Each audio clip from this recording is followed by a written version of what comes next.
Hello, hello, my good old motherfuckers. This is Mario Fonso here, and as I've promised in the title of this video, I'm going to be talking about my favorite tactics. Let's say the one that I use because it's on the legal limit, and it seems to be the most effective in my onlining experience. Everyone uses it or ends up using it, even if they have other preferences. Okay, what do I mean by the rules of onlining games? So, for example, if you want to play with the 3-5-2 scheme, that's fine, but you have to do something as such, whatever, it doesn't matter, okay? So, you need a line of 3 defenders and at least 2 guys on the wing. If you want to kill 2 birds in 1 stone and do something like this, that's fine. That's your choice. Play as such, I don't care. But you must have the line of 3 defenders, okay? And 2 guys on the wing. So, for all those purposes, as I'm saying, it's not easy to configure a tactic from that point onwards. I would say that in Madness, the engine of the game as I know it would struggle with something like this. Probably this would be like a tactic the game would have a lot of trouble in dealing with, okay? But, well, that's not the point. I'm just demonstrating, okay? So Iodine is just a tactic. It's in the legal limits. There are way more effective tactics, let's just say, okay, than Iodine, and we'll have way better results, but they're not legal for online purposes. If they're not legal for online purposes, for me, I don't use it.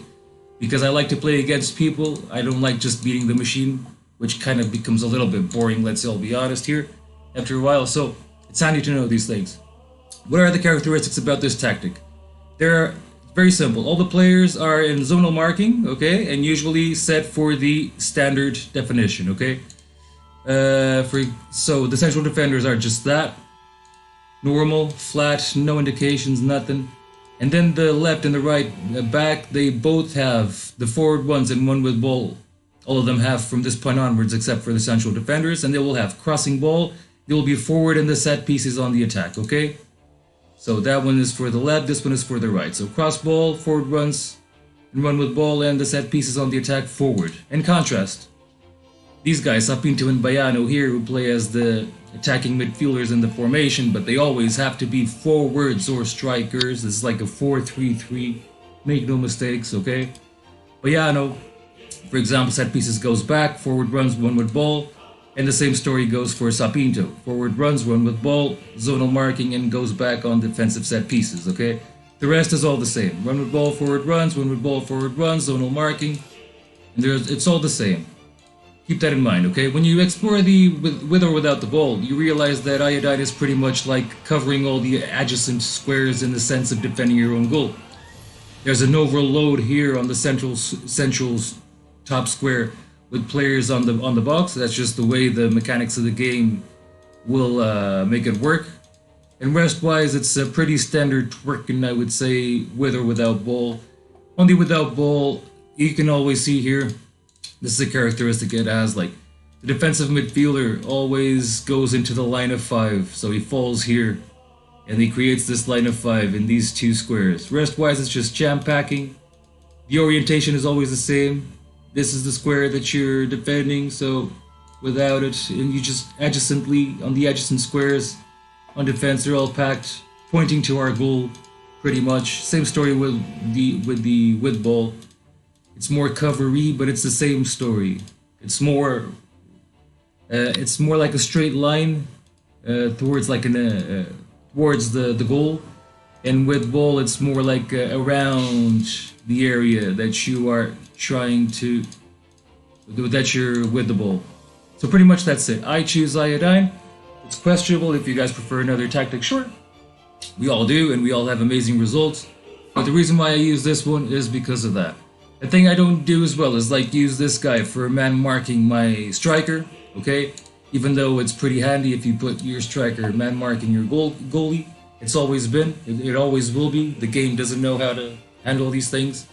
Another thing in considerations for tactics is I believe that one striker and one defensive midfielder only, 1-1 in these 2 positions is prime, essential. I think the performance is way better in these circumstances anyway. So pretty much that's it. And then we're going to talk about training. For example, contemplate here my 15-year-old Miri. Well, it doesn't matter. But training, a few things to consider. So the status of the club is the first thing. Who's your club? Is he in the Champions League, Europa League? Are you winning? Are you shit? Blah, blah, blah. That will definitely influence the development of a player, depending on where he is, who is competing against, and the structure behind him. It's going to be very important, and it will contribute for his improvement or not. Another thing that you automatically like consider, I suppose, is the staff, right? We all like our beautiful little staff, so never forget 3 physios here for physical purposes to diminish the number or the length of your injuries and the number of them, okay? Every season, that's very important. Don't forget 3 physios, 20 physiotherapy, of course. And then we've got all these coaches here, okay? As you can see, I already defined mine in a way that I know these are not top staff yet. I am getting them, but still, they're pretty good.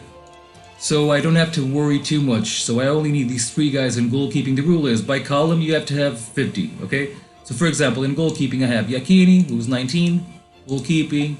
I got this guy who's 15, so it's 29, 34. 34 and 20 is 54. So that's all I need for goalkeeping purposes, and they will do the job very well.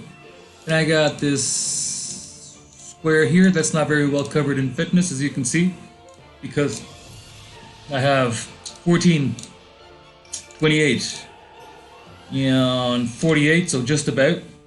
I should ideally, obviously, change someone else here to fitness. I'll get into that later. And then I have 4 guys, 4 guys, 4 guys. So only goalkeeping and fitness, I keep it on 3. I just make sure that each staff guy is only, has at least 2 squares that he's not training on, okay? That way you will develop his numbers as well a little bit. I am wary about that. So this is the staff. Never forget, what matters here, it's coaching outfield players and goalkeepers, okay? The rest, I think it's in our imagination. But still, we always like to see the tactical knowledge and so forth at 20. Fair enough, okay? As long as you sum up 50 at least in each column, you should be fine. There's no hassle. Or just leave them as they are, with disregard for them. You can sign a new staff just like that after a while, regardless. No one really is too obsessed about it. And then we got the training regimes themselves, okay? I make this very simple, okay? So starting with goalkeepers, we all know the story. And this is pretty intuitive, almost. Like, no shooting, fitness is medium, tactics is medium, skills is medium, and goalkeeping is intensive. Check. Goalkeepers, no need to worry about them anymore.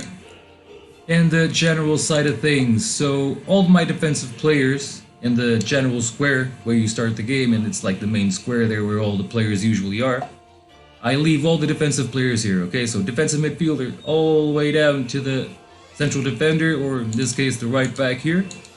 I always do this, okay? So fitness medium, tactics intensive, shooting medium, and skills intensive. This is a heavy scheme of training, of course.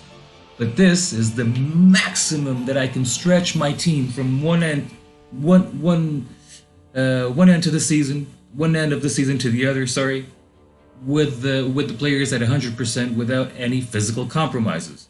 This works. This works really well. I do the same with shooting. So I have the defensive midfielders as such. Then I have all my offensive midfielders from the central midfielder to the striker onwards. I have them as such. Fitness and tactics are medium, shooting and skills are intensive. Okay? And it works like a charm. Not every player is going to survive the whole season at 100% in these conditions. If that is the case, if you notice that guy that goes from 99, 98, 97, 2 weeks later he's like 85 or whatever, and he just keeps dropping. What I do here in my available slot is this. Everything in medium except for skills. For example, I have Zico and Porto on another save. He has like 5 stamina or whatever, and he manages to keep up in the season from the beginning to the end with this type of scheme. It's not as heavy as the others. Obviously, the other ones are heavy. Usually, you will find people talking about like more lighter schemes of training, whatever. But pretty much that's it. This is my option. This is what I do. The rest of the slots, I use it for position training if I have to or something like that. But basically these 3 main squares, very simple. Defensive, weakest links, guys without physical condition that can't survive here or here, and then the shooting, okay? Very simple, very effective. Boom, put them here. You're ready to rock. And if you want to check out your player's progress and attributes, you can check it here. You can check like how much he progressed, but if it's green, obviously he's going up, and if it's red, he's going down. Okay, that seems pretty obvious. You will never see a guy going red, or very, very, very rarely in some specific attribute. Okay? Usually, even if they're just light training for the whole season, they will develop. But you want to extract the maximum out of them. So, I recommend this scheme of training. Works for me very well. Gets me through the end, from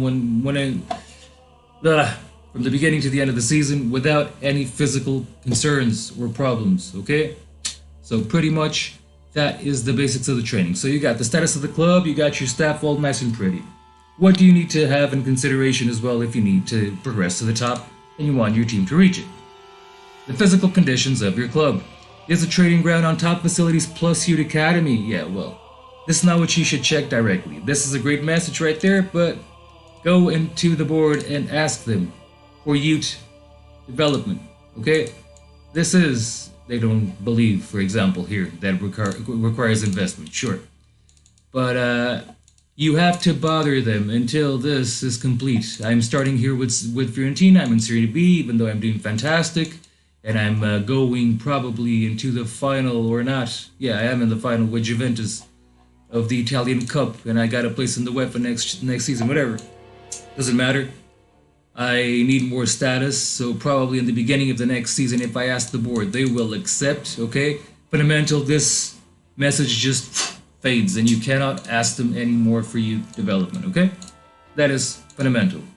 Status of the club, staff, your beautiful physical conditions, okay? Another thing that's, and training, of course. Training, status of the club, physical condition, and training. Yeah, that's it.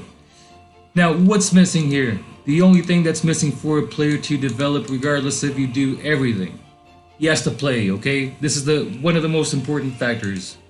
Poorly or good, he has to play. If he doesn't play, you will see that his numbers won't develop as fast as. For sure. And this is like a fact.